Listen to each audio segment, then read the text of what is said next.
Olá, meus amigos, estamos aqui em Atlanta hoje. Olha só que cenário maravilhoso, tudo aqui muito apertado, mas é para você. Estou aproveitando aqui o evento do Conexão Braille USA para a gente estar fazendo o nosso bate-papo, aquele bate-papo com grandes figuras da comunidade brasileira no Brasil e no mundo. E hoje estamos aqui com um convidado muito ilustre, um convidado muito mais do que especial. Estamos aqui com Conan Silveira. Se você não conhece, vou te apresentá-lo agora. Ei, Conan. Prazer estar aqui com você, David. É excelente o evento e esse bate-papo aqui vai ser melhor ainda. Olha que legal. Conheci o Conan aqui nesse evento do Conexão Braille USA. O Conan é um dos palestrantes, mas a história do Conan vem muito antes. O Conan, na verdade, ele faz parte também da minha vida, né? Sem ele saber, mas faz parte porque o Conan é um ícone do MMA aqui nos Estados Unidos, no Brasil e no mundo. E eu tenho certeza que hoje, com os insights que o Conan vai passar aqui, ele vai falar um pouco da história dele. Eu gostaria de começar, né, já na história dele. E você vai poder conhecer o Conan ainda mais de onde você está e ver também a perspectiva dele, a visão dele sobre empreendedorismo, sobre o empreendedorismo no MMA e muito mais. Conan, seja bem-vindo. Eu gostaria muito que você já falasse para o nosso telespectador de onde você é, como você chegou nos Estados Unidos, contar uma breve história sua para a gente já iniciar nessa carreira de sucesso que você tem. Sim, esse sonho, né, o sonho tão esperado de todos, né, esse sonho que todo mundo tem em relação a sair do Brasil ou então de outros países, de vir para os Estados Unidos. E quase que junto com esse sonho vem aquela, será que o dólar cai da árvore lá, né? Todo mundo quer vir para cá. E, na verdade, não é. Eu decidi vir para os Estados Unidos há muitos anos atrás. Na verdade, eu tive que esperar a minha crescer e ter condições de vir, que não eram muitas. Mas essa vontade, essa paixão, esse relacionamento com essa terra, mesmo não falando a língua, mesmo eu nunca tinha vindo aqui antes. E você chegou aqui em que ano? Eu cheguei aqui no final dos anos 80. Exatamente. E eu vim numa época, para o pessoal poder entender melhor, não foi devido a condições financeiras, porque eu não tinha, foi que o governo brasileiro incentivou, criou um programa que incentivava o turismo. Então, o que ele fazia? Para quem queria viajar, ele abaixava o preço do dólar. E eu tinha amigos que tinham condições, então eles precisavam de pessoas para comprar o dólar mais barato e para poder revender. A transação comercial. Uma era do Brasil diferente. Exatamente. Então o que um deles falou? Olha, eu vou comprar tua passagem, eu vou ficar com os dólares e você se vira. E naquela época eu não tinha absolutamente... existem pessoas que têm acima do zero e tem pessoas que têm abaixo do zero. Eu estava abaixo do zero. Eu não tinha nada que eu pudesse sozinho vir para cá. Porém, surgiu essa oportunidade. Eu vendi todas as minhas coisas, tudo que eu tinha, e eu consegui juntar $300. Sem dizer que eu paguei um despachante para criar, porque eu não tinha propriedade nenhuma, não tinha absolutamente nada. O despachante, que naquela época era legal você fazer isso, criou uma situação que me desse condições de aplicar por um visto. Assim mesmo, tendo conseguido o visto... tendo esse pequena quantia de dinheiro, assim mesmo seria... Você sai do seu país, onde você está com conforto, você conhece, fala a língua, você sabe onde você está e você cai justamente num mistério, né? Por mais que a minha paixão fosse, e ainda é grande por aqui, eu não sabia onde eu estava chegando, eu não tinha a mínima ideia, né? Eu, na verdade, quando planejei a minha viagem lá atrás, eu falei, eu vou para Orlando. Esse era o meu plano, eu vou para Orlando, porque em Orlando tem a Disney. Se o oficial me perguntar o que eu vim fazer aqui, eu vim ver o Mickey, eu vim aqui conhecer o Pateta. Eu não sei o que ia acontecer. Graças a Deus, né, a história é baseada nele, em Deus. Ele nem sequer olhou para minha cara, só me deu, carimbou meu passaporte, bem-vindo, entrei e foi embora. Eu saí do aeroporto, fui dando cambalhota no ar de alegria, porque eu tinha conseguido, de uma maneira completamente contra a maneira de chegar aqui, e estava nos Estados Unidos. Mas a história não estava na dificuldade de vir. E isso você veio de onde, Conan? Eu saí do Rio, numa companhia que não existe mais, chamada Transbrasil. Eu conheci um conhecido de um amigo, de um conhecido de um amigo do conhecido, que conhecia uma pessoa aqui. Mas eu vim até com medo, né? Porque diziam para mim, se eles pararem você na imigração e ver um telefone ou ver alguma coisa, provavelmente você vai voltar no mesmo avião da noite. Então, com a viagem, atenção. E olha só que interessante, é muito importante a gente ouvir isso do Conan, porque o Conan, ele veio no final dos anos 80. Então tem muito tempo atrás. A gente tá falando aí de 30 anos, né, Conan? 36 anos, quase 37 anos. 36 anos, quase 37 anos. Isso já acontecia. Então, olha, não tem nada novo no mundo. Isso aí acontece, né? Sempre tem uns amigos que às vezes colocam esse terror em momentos decisivos da nossa vida, né? Esse era um momento decisivo da sua vida, que você tinha que ir para um outro lugar, enfrentar novos desafios, e já veio com aquele medo, mas acreditando, e você passou por lá, nem sequer teve uma pergunta. Na verdade, David, eu não tinha que, eu escolhi fazer. Uhum. Né? É necessário que as pessoas entendam que existe uma grande diferença de ter que escolher. Sim. E a vida, na minha percepção, da maneira que eu vejo, é baseada em escolha. Não interessa aonde você vai, qual é a sua área, de que ponto você sai, é escolha. Então eu escolhi, eu saí do Brasil completamente consciente. Você tinha quantos anos quando você acabei de completar 60. Mas quantos anos você tinha quando você quando saiu? Eu cheguei aqui, 21, 22, mais ou menos. Era bem jovem para tomar uma decisão. Eu praticamente ter uma tinha escolha, saído do militar. Né? Eu tinha acabado de sair, eu servi na Brigada Paraquedista no Brasil durante 3 anos. Então foi ali eu tinha acabado mais 2, eu já estava vindo para cá. E o que acontece? Com toda o importante em relação a essa escolha, essa decisão, que a escolha você faz, a decisão você executa, foi que, com tudo que eu não sabia, a minha vontade de vir para cá sempre foi maior. Então você podia falar para mim, olha, meu amigo, vai acontecer, eu não quero saber, então deixa acontecer. Mas voltando àquele assunto, então eu decorei um número, mas com a tensão da viagem, cansado, cheguei em Orlando, vou para onde? Aonde que é? Eu lembrava que o endereço tinha a ver com alguma coisa em sentido de Miami. Eu não sabia se era Miami Beach, Miami Springs, Miami, South Miami, eu não sabia. E não falava inglês, não tinha como me direcionar. David, eu demorei 11, quase 12 horas de Orlando até eu chegar no ponto que eu queria. Porque eu ia parando eu ia completamente, gradualmente, lembrando de detalhes do que eu tinha decorado. E aí eu fui explicando, falando espanhol, né? Fala aqui, irmanito ali. Aí eu acabei chegando aonde sozinho. eu queria. O meu irmão veio comigo, nós viemos juntos. Eu trouxe ele pra roubada. Logicamente não, irmão não vai dizer que não, né? Não, mas ele veio também porque ele estava afim de vir também. Enfim, eu cheguei nesse lugar, eu conhecia o conhecido, eu falei, olha, a gente precisa de trabalhar. Eu não tinha quase 24 horas aqui, ou quase 24 horas. Ele falou, olha, num hotel onde eu trabalho, precisa de dishwasher. Falei, pô, lavar prato não tem problema nenhum. Qual é o problema? O dinheiro vai acabar e a gente precisa comer. Então, 5 horas da manhã, fomos pro hotel. No dia seguinte, chegando no hotel, o hotel existe até hoje, é um hotel que é na Collins Avenue, chamado Versalhes, um hotel judeu. E a gente começou, eu e meu irmão, na cozinha, que na verdade não era era só a gente. Né? O trabalho meio do tronco, né? Ilegal, não tem trabalho. Então tá bem, de 5 às 10. 5 da manhã às 10 da noite. Era mais. Assim era. E assim então o que aconteceu? Aí vem a parte boa. Quer dizer, todas as partes são boas, né? Depende da maneira que você vê. Sim. E lembrando também que, olha só, é muito interessante que os Estados Unidos nessa época, né? Era outro governo, uma visão totalmente diferente, despolarizada, igual é hoje.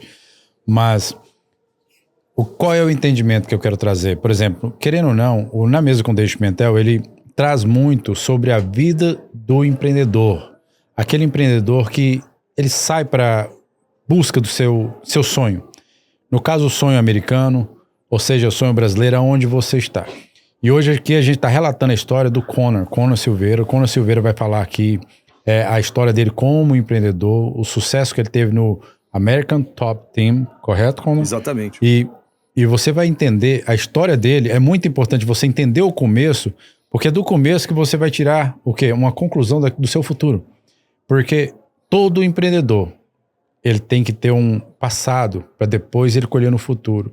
E o Conor agora está mostrando a realidade, como foi o mundo dele, que não foi diferente de muitos e da grande maioria dos empreendedores que existem no mundo. Continua, Conor. Então, o que acontecia? A gente tinha conseguido esse emprego, como eu estava dizendo, era eu e meu irmão trabalhando na cozinha, como eu disse, no tronco. Porém, naquela época... Trabalhando no tronco. Exatamente. Ali era um trabalho de tronco mesmo, né?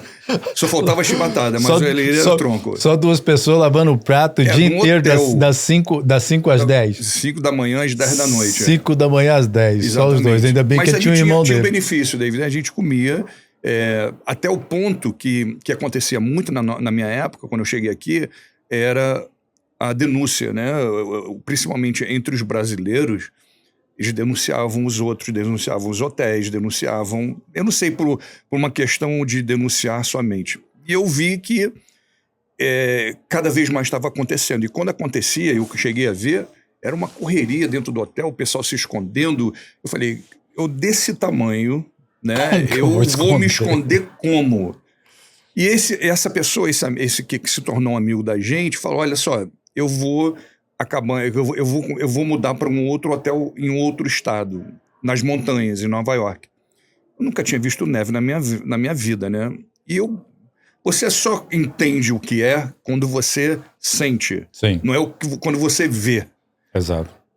Não tinha, a gente estava juntando o dinheirinho da gente, então vamos pro hotel lá. Pegamos um ônibus, eu não tinha dinheiro para comprar passagem de avião, nesse Greyhound, que são 24 horas de Miami para Nova York, e fomos pro hotel. Uau. Chegando no hotel, esse conhecido da gente já tinha conseguido que a gente trabalhasse no hotel, e eu fui treinar para ser busboy. O busboy, para quem não sabe, quem não entende, é o ajudante do garçom. É o que tira a mesa, põe a mesa, serve o café, limpa a mesa. Porque, primeiro, eu não tinha conhecimento nenhum. Segundo, eu não falava em língua ainda, né? Eu ainda estava naquele estágio onde, quando todo mundo ri, você ri também, para você não ficar do lado de fora. Parou de rir, você para de rir. Começou a rir, você ri. Sim.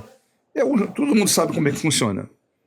Então, dali, David, nesse mesmo ano da minha chegada, como eu disse, no final dos anos 80, como estava chegando perto do inverno, né, eu cheguei no começo do ano, estava chegando perto do inverno, eu falei, o que eu vou fazer? Porque num hotel antigo se trabalha por senhoria, né? Quem está primeiro, que trabalhando mais tempo, tem a senhoria quando o movimento diminuir. Eu falei, eu não vou conseguir ter trabalho durante... E o inverno, num estado de inverno nos Estados Unidos, não é algumas semanas, são 3 meses, 4 meses de inverno mesmo, principalmente num Nova York desse da vida, que a neve é no joelho. Aí eu calculei, eu falei, eu preciso arrumar um trabalho, então, peraí, tem neve, eu vou limpar a casa das pessoas de manhã, 5 horas da manhã, acordar. Eu consegui, eu fiquei amigo de um chefe de cozinha, eu consegui comprar dele um caminhão antigo que ele tinha. E com esse caminhão, eu ia com meu irmão, a gente ia justamente começar a limpar. Quando começasse a nevar, a gente já tinha alguns contatos. Porém, no dia que eu fui pegar esse caminhão, que era numa sexta-feira, e eu fui consertar ele, tinha um problema elétrico, então eu tinha que consertar ele para ele poder passar o caminhão para o meu nome. Eu fui numa lojinha que tinha nas montanhas, comprar alguns materiais. Esse caminhão derrapou. Porque estava na fase de sem ainda estar neve e sem estar seco, está no gelo. Estava escorregado. Exatamente, estava completamente, chama-se iced, está no gelo mesmo. Esse caminhão derrapou numa curva, bateu lateralmente do lado do passageiro numa árvore. Esse caminhão, por ser antigo, David, não tinha o seatbelt, o cinturão de segurança. Segurança tá atravessado, diagonal, só tinha de cintura. Com um impacto, você sabe quando você assiste a luta e o oponente ganha um golpe na ponta do queixo. Não é um golpe forte, mas é um golpe colocado. Sim. E ele simplesmente desmonta. O que aconteceu? Com a batida do caminhão na árvore, o impacto foi exatamente dessa maneira. Eu, com o cinto na cintura, eu passei acima do volante e tirei o para-brisa com o rosto. Oh. Completamente. A minha sorte é que eu não me cortei, porque o para-brisa ficou... Você estava dirigindo? Ou você eu estava dirigindo. Estava dirigindo. Eu passei, eu dei uma carada, dizendo assim, e eu passei por cima do volante, tirei o para-brisa, ele ficou estilhaçado em cima do capô, e na mesma hora a minha cara ficou deste tamanho, né? Eu parecia um homem-elefante. Tive condições, chamei a ambulância, pedi ajuda, fui pro hospital, a ambulância veio, e o que aconteceu? Eu quebrei o nariz em 3 partes, eu quebrei toda a parte superior da boca, eu perdi a mordida. Eu não tinha ainda lutado profissionalmente. Eu sempre treinei, eu treino desde 8 anos de idade, arte marcial, mas eu não tinha ainda feito, não tinha lutado, exatamente, não tinha feito. Resumindo, eu fiz 4 cirurgias plásticas para botar tudo no lugar durante 6 meses, uma atrás da outra. Com certeza eu não poderia ficar, naquela época, devido a eu estar trabalhando no hotel, existia uma casa chamada staff. Sim. A casa staff é a casa dos empregados. Então, eu estava ali com meu irmão, mas o fato de não estar mais trabalhando devido ao acidente, eu tinha que sair. Então, eu falei para ele, cara, a gente tem que sair, vamos alugar aqui se chama bangalô, que é uma casinha de verão, você sabe o que eu estou dizendo, e tudo bem, né, vamos... O aperto... Resumindo, pegou a pior situação da sua vida, né? Porque você... Não, ainda não foi a pior. Não, ainda não foi a pior. não. Mas a primeira naquele momento, né? Sim, eu acredito que numa percepção, sim, porque eu acredito muito, David, e pausando na mudança, sim, que eu fui, devido às minhas experiências antes de vir para os Estados Unidos, pessoais, de família, separação dos meus pais... colégio interno, uma série de coisas que aconteceu. Mas você já havia passado, assim, desculpa, você já havia passado uma situação semelhante a essa no passado? Por exemplo, de você, ao ponto de você sofrer um acidente desse tamanho, de desfigurar o seu rosto? Alguma coisa na sua mente, alguma coisa passou na sua cabeça assim, poxa, meu rosto vai ficar desconfigurado? Não necessariamente um acidente, mas uma situação na qual... se você falar, mas você... Que isso pode gerar medo, né? Sim, mas o mais importante, o que tem a ver, por isso que eu disse antes do acidente, antes de vir para os Estados Unidos, porque as situações que eu passei durante a minha vida, e não é uma questão de me vangloriar ou nada disso, eu não sou super-herói, mas eu sempre procurei a escolha de quanto custa sofrer, lamentar, reclamar, e o quanto custa acolher. Não, o acolher. Se você falar, como é que você vê um problema? Eu não vejo problema no olho e vou levantar minha mão e a gente vai sair na... Não é dessa maneira. Eu o vejo como acolhimento. Porque o acolhimento te dá um conhecimento. O que dessa situação trágica eu posso aprender? O que tem aqui? Eu posso dizer várias para você. Por isso que eu disse que as coisas que aconteceram antes nunca são por acaso, mas me levaram a ter um acolhimento, um aceitamento, a minha reação diferente. Voltando do acidente, mudamos para o bangalô e num belo dia, quase perto da minha última cirurgia, os bangalôs, pelo menos onde a gente estava, os tanques de gás, que só era gás, não chegava, era tanque de gás. Acontecendo num vendaval, numa chuva, os 2 bujões de gás colidiram. Todos os meus pertences, veja só, acidente, incêndio. Todos os meus pertences, eu só tinha, na verdade, eu tinha salvo os meus documentos com uma pessoa, deixei guardado num lugar, porque o bangalô me parecia muito... Com isso tudo aqui? No primeiro ano. No primeiro Sim. No primeiro ano. Olha só a visão que vai... Então, o que aconteceu? Eu tive que pegar roupa no Red Cross, na Cruz Vermelha, dizendo assim, eu não tinha uma peça, eu não tinha absolutamente nada, nem eu, nem o meu irmão. Uau.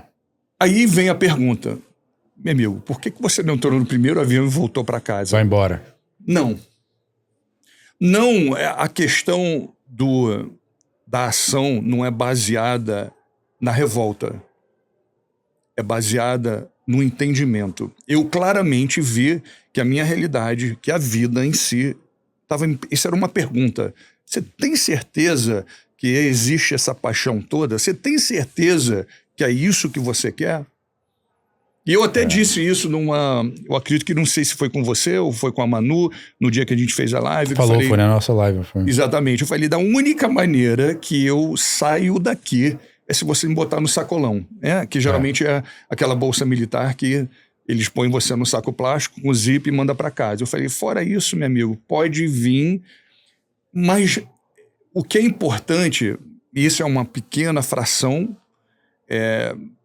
não é no diferencial de eu ser uma pessoa especial, não é no diferencial de eu ser uma pessoa com uma dádiva, com um dom, nada disso.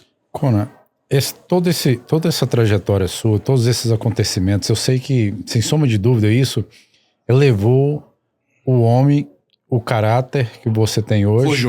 Forjou tudo. E disso aí, quando foi que você realmente teve a ideia de fundar a American Top Team? Como foi essa ideia? Como que você criou isso? Eu queria que você falasse um pouco disso pra gente dar um salto aqui por causa do nosso tempo. Perfeito. E sabendo já dessa história, que é muito importante ver a história do Conan, porque você tem que conhecê-lo. Tem que saber quem é o Conan. Na maioria das vezes as pessoas só olham quando você tá lá em cima. Ah, poxa, o cara já conseguiu isso, ele é essa pessoa, mas não sabe do passado, não sabe o que aconteceu, as batalhas que ele lutou. Bem, o Conan já falou aqui das batalhas, já falou de algumas lutas, e eu sei que tem muito, muito mais, correto, Conan? Sim. Mas quando foi que você, assim, veio essa ideia, como que isso foi formado? Fala um pouco desse projeto agora para frente, para a gente entender essa área empreendedora, o que você pôde usar dessa experiência de vida para você construir o que você tem hoje. Então, na época que eu tava nesse hotel, eu tive que passar 2 anos porque existia um caso, né, na corte, eu não podia deixar. Eu conhecia a minha primeira esposa, mãe dos meus 2 filhos, e nós casamos, logicamente, eu voltei para a Flórida.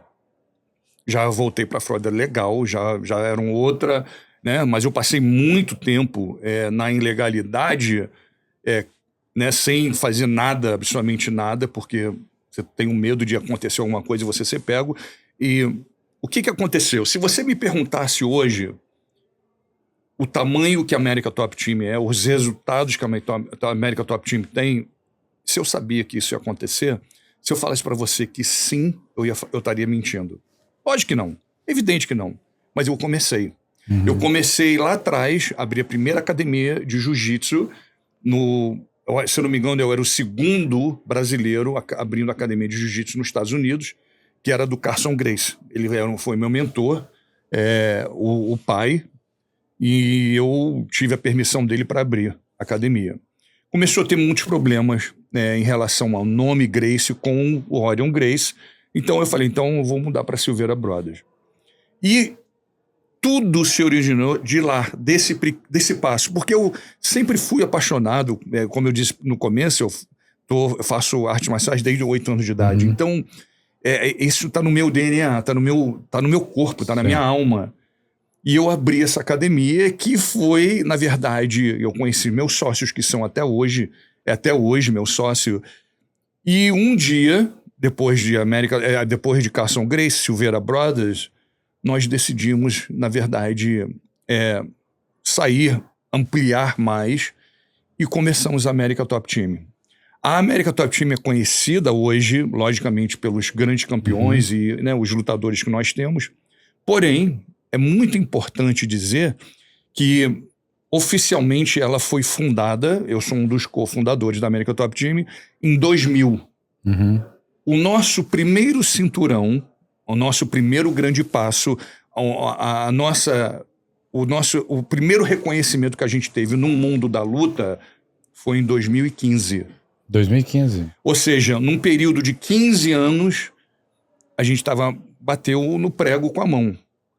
E quando eu digo isso, literalmente, você sabe que o cinturão tá ali, a ponta do dedo sente o metal. Mas na hora que a gente ia chegar perto, caía. Alguma coisa acontecia, derrota, o que fosse, a gente não conseguia. Bom, mas vocês demoraram 15 anos. Sim, entre eu e o meu sócio, eu tive outros juntos também que já não estão mais presentes. Ele entrou com a parte financeira, eu entrei com conhecimento, juntamos, ele era meu aluno particular. Então, enfim, mesmo assim, porque você fala, o sucesso depende do poder aquisitivo, do poder financeiro. Não, ele é um instrumento. Você tem um instrumento na sua mão, você tem uma ferramenta. Exatamente. O que você faz? O que é necessário? Na primeira regra para mim, para mim, eu completamente apago, não uso, não falo. Vou dizer agora para o pessoal entender. Desistir. Nunca desisto. Você jamais pode. É uma escolha sua. Não é, voltando a dizer, isso não é devido à pessoa. Isso é... Todo mundo tem esse direito. Eu sei que vai ser. Eu sabia, eu tinha noção completa de quando eu viesse para cá, não sabia que ia ter acidente, eu não sabia que isso aconteceu ou aquilo ia acontecer, mas eu tinha certeza absoluta que ia ser difícil. Uhum. A dificuldade existe, não depende de você. O caminho, a jornada, a estrada, como você quiser chamar, ela vai estar na sua frente. Só sai de casa quem tem medo do temporal, você fica em casa. Exato. Então o que acontece? Juntou dois polos diferentes, eu com ele, e a gente tinha a mesma mentalidade. Não, a gente não vai desistir. Não vamos desistir. Não vai desistir. E não vamos desistir. E não desistimos. Isso ela foi construída em 2000. Em 2000. O primeiro cinturão vocês conseguiram em 2015. De quem foi? Rob Lawler. Rob Lawler. Olha só. Tá vendo aí? Exatamente. Homem de ouro.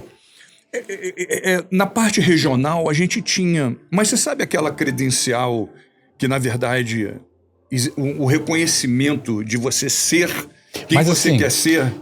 Mas nisso tudo, por exemplo, teve muitos que chegaram lá na frente, já na ponta, né? Só que não conseguiu o cinturão. Você tá falando isso.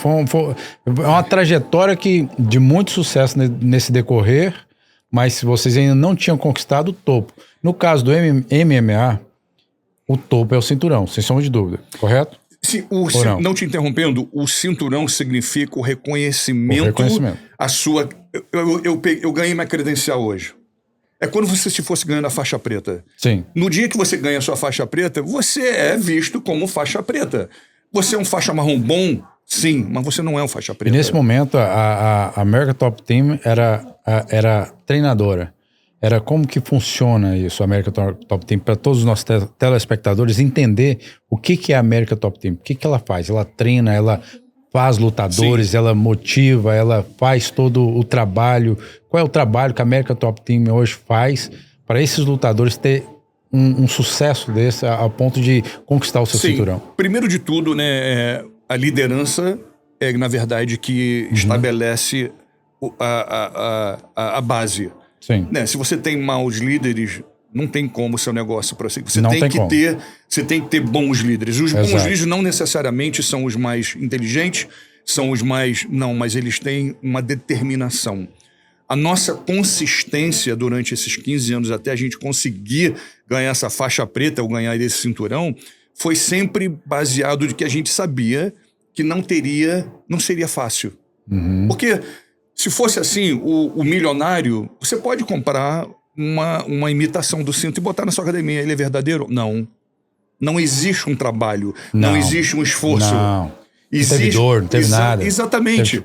Então, para quem quer entender o funcionamento, o que a América Top Team faz hoje? Com toda a humildade, a gente virou a gente é uma fábrica, a gente é uma indústria completamente reconhecida como, eu sou suspeito a falar, logicamente, mas como a melhor academia de MMA. Eu sou o primeiro a dizer que a gente não tem uma academia, eu tenho uma faculdade, eu tenho uma universidade de campeões. É verdade. Por quê? Nós encontramos durante uma série durante muitos anos, e nunca tivemos medo de mudar, aperfeiçoar, jogar fora, tirar, completar. Nunca. Foi exatamente aonde todo mundo... Você sabe aquele ditado que tem no Brasil que diz assim, um time que tá ganhando não se mexe? Isso não funciona. Você fala, mas como assim, Conan? Se você tá ganhando, você vai mexer? Eu quero melhorar. Quero melhorar. Eu quero aperfeiçoar. O que tem de bom? Você acabou de falar isso. Nós estamos num momento nos Estados Unidos que existe uma mudança radical na sua visão em relação ao negócio, ao empreendedor, quais são as ferramentas. E essa, sim, foi parte da nossa mentalidade. Eu sou primitivo no MMA, eu venho do tempo que não era chamado de MMA. Eu peguei o novo nome, eu venho do tempo do Vale Tudo. Do Vale Tudo. Sem tempo, sem luva, o pau comia solto.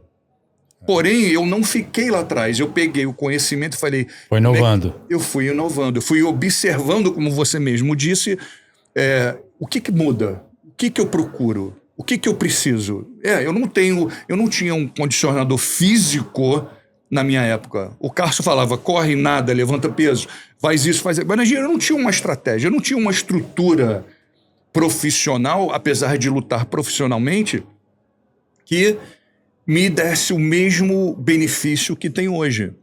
Dentro da América Top Team hoje, você tem exatamente tudo dentro da mesma casa. Você faz o boxe, você faz o Muay Thai, você faz o wrestling, você faz o BJJ, você faz o... Tem exatamente tudo. Os treinadores pensam e respiram como MMA.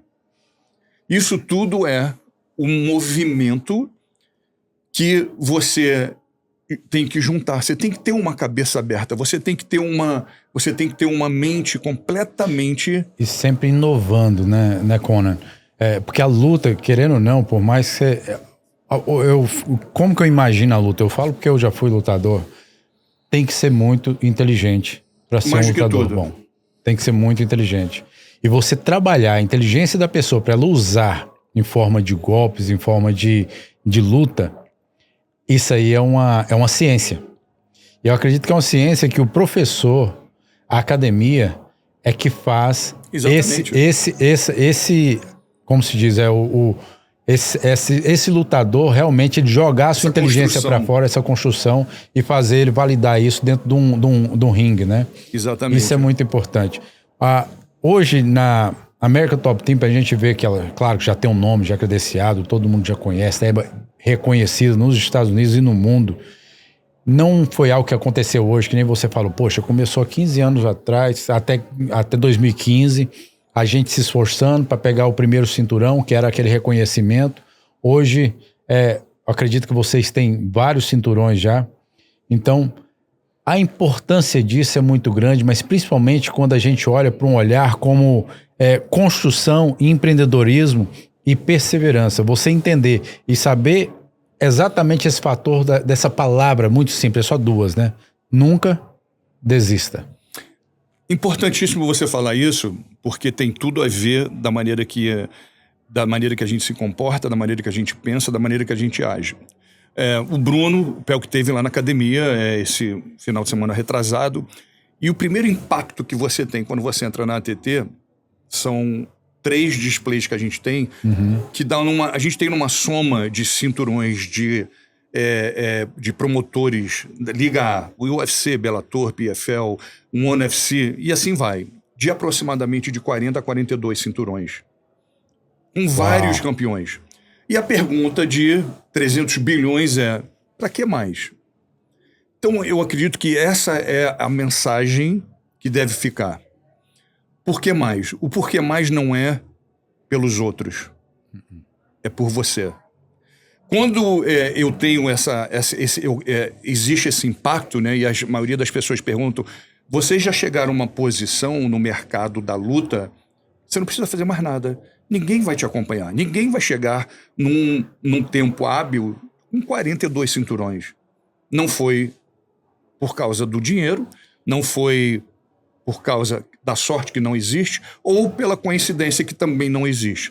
Foi através do trabalho, da disciplina, mas mais ainda da consistência.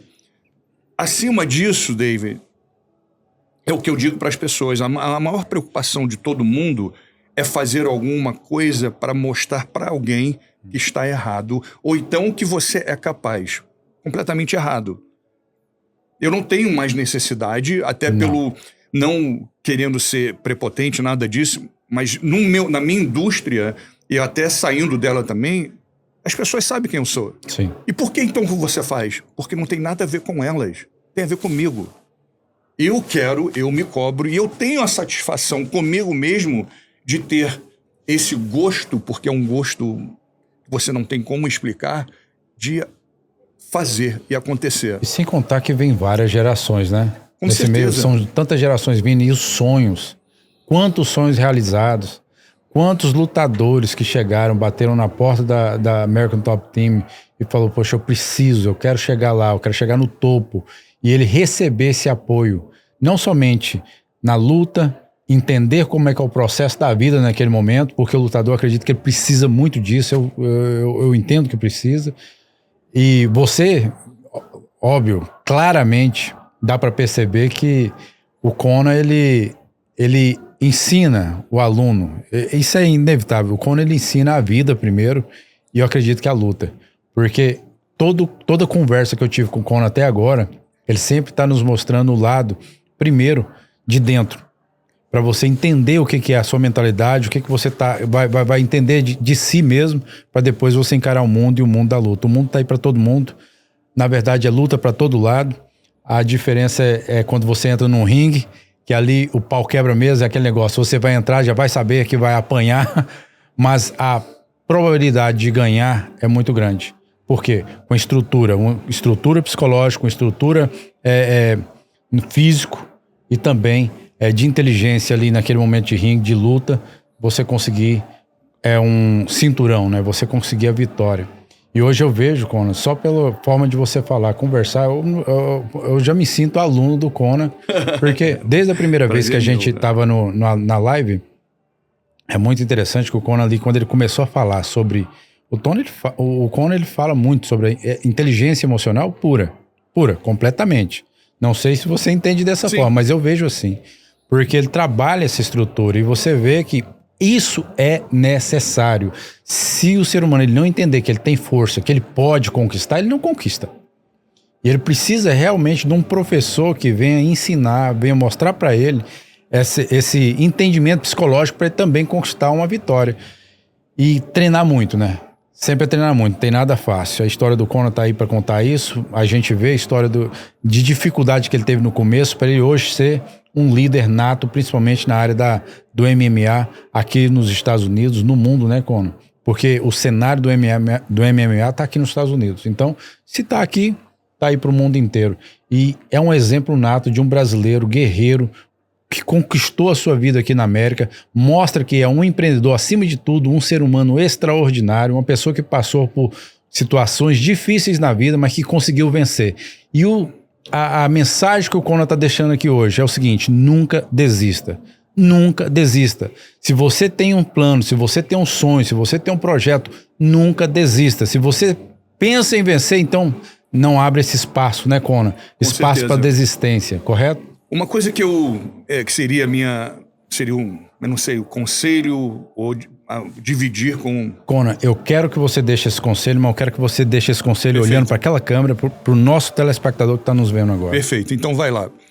O meu conselho para você é, independente da área que você vai, da área que você quer ir, aonde você quer ir. E o sucesso, o prazer... O seu objetivo, ele mora entre sonho e realidade. É justamente aqui no meio. E aqui no meio existe uma pergunta só. o quanto você quer. O quanto você quer vai te dar essa medida. É exatamente. Tem gente que não sai de casa porque tá chovendo, ou tem gente que sai de casa porque alguma coisa. Não. O quanto você quer é uma pergunta constante. Ela não é para ser feita todo dia, mas toda hora, todo segundo, todos os momentos da sua vida. O empreendedor, o líder, como você quiser ser, é aí que você tem que se perguntar o quanto você quer. Não é talento, não é habilidade, isso tudo são ferramentas. Todo mundo pode ter, mas o quanto você quer é o que vai levar você lá. Isso aí. E deixando essa brecha do Conan, o maior vencedor é aquele que consegue, além de vencer a vida, construir novos vencedores. E isso, Conan, ele faz em excelência. Tem um grupo, uma multidão de vencedores aí. E é uma história linda, Conan. Eu quero te agradecer.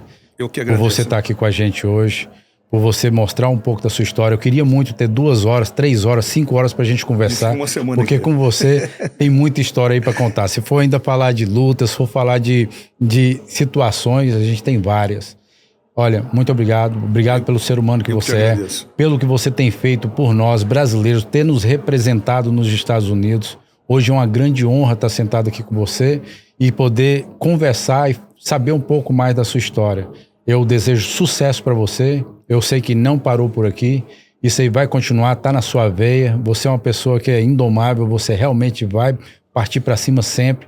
E essa palavra vai ficar aqui para todos nós. Nunca desista. E, Conan, muito obrigado. Parabéns, entendeu? Obrigado por esse momento aqui com a gente. Hoje é um dia formidável que a gente tem você aqui em Atlanta, nesse evento do Conexão Braille USA. E olha, maravilha. Obrigado, meus amigos. Obrigado você, Conan. Obrigado você que está com a gente, telespectador. Nós estamos aqui mais uma vez em Atlanta, no Na Mesa com David Pimentel. Você que está conosco, olha, aprecie os novos programas, aprecie os novos bate-papos. E hoje foi fantástico. E eu quero deixar aqui o meu abraço. Até a próxima. E tchau, tchau.